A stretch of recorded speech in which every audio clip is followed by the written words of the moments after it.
বলছিলাম সম্মানিত দিনী ভাই বোন, রাসূল সাল্লাল্লাহু আলাইহি সাল্লাম বললেন সালাত আদায় করলে সব পাপ ক্ষমা হয়ে যায়, এ কথাই ঠিক, তবে কাবিরা গুনাহ ক্ষমা হয় না। আবু হুরায়রা রাদিয়াল্লাহু তাআলা আনহু বলেন রাসূল সাল্লাল্লাহু আলাইহি ওয়াসাল্লাম বলেছেন, আর আইতুম, তোমাদের মতামত কি সঙ্গী সাথী, লাউ আন্না নাহারান বেবাবে আহাদিকুম, যদি তোমাদের বাড়ির সামনে একটি নদী থাকে,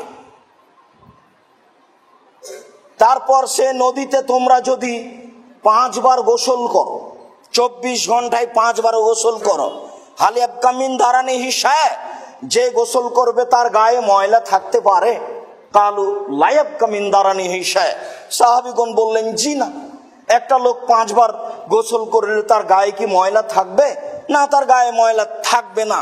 এই পর্যন্ত বলে আল্লাহ রাসূল বলছেন ফাযালিকা মিসলু সালাওয়াতিল খামস ইয়ামহুল্লাহু বিহিন্নাল খাতায়া, এটাই হচ্ছে 5 ওয়াক্ত সালাতের দৃষ্টান্ত, উদাহরণ। মানুষ 5 ওয়াক্ত বা 5 বার গোসল করলে গায়ে ময়লা থাকে না, যেমন 5 ওয়াক্ত সালাত আদায় করলে পাপ থাকে না তেমন। হাদিস বুখারী মুসলিম। কেন 5 ওয়াক্ত সালাত আদায় করবেন না? জীবনে অনেক কিছুই করছেন, এর জন্য একটু সময় বের করা যায় না কেন?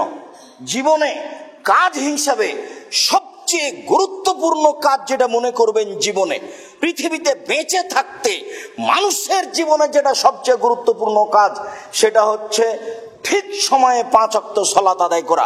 মানুষের জীবনে গুরুত্বপূর্ণ কাজ হিসেবে পৃথিবীতে আর কোনো কাজ নাই যেটা মানুষ গুরুত্ব দিতে পারে সালাতের চেয়ে।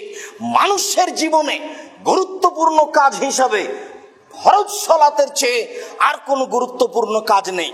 কোনো একটা কাজকে মানুষ গুরুত্ব দিতে পারে সালাতের চেয়ে, এটা মানুষের জীবনে হতে পারে না।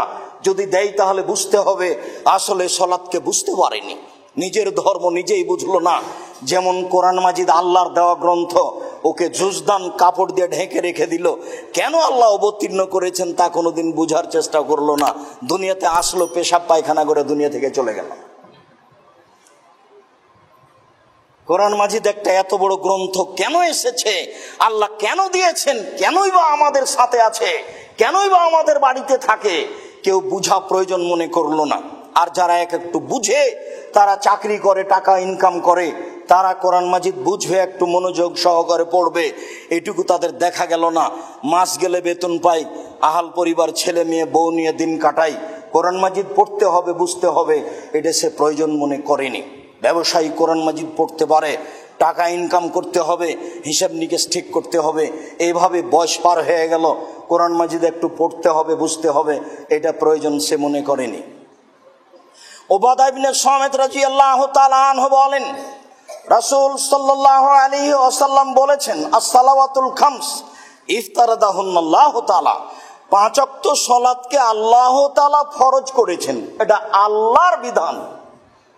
মান আহসানা ওযুহুন্না ওয়া সাল্লাহুন্না, যেই ব্যক্তি এই 5 ওয়াক্ত সালাতের ওযু সুন্দর করে করলো, 5 ওয়াক্ত সালাত সুন্দরভাবে আদায় করলো, ওয়া আতাম্মা রুকুহুন্না ওয়া খুশুহুন্না, আর তার রুকু সিজদা ভালোভাবে আদায় করলো আর বিনয়ের সাথে করলো।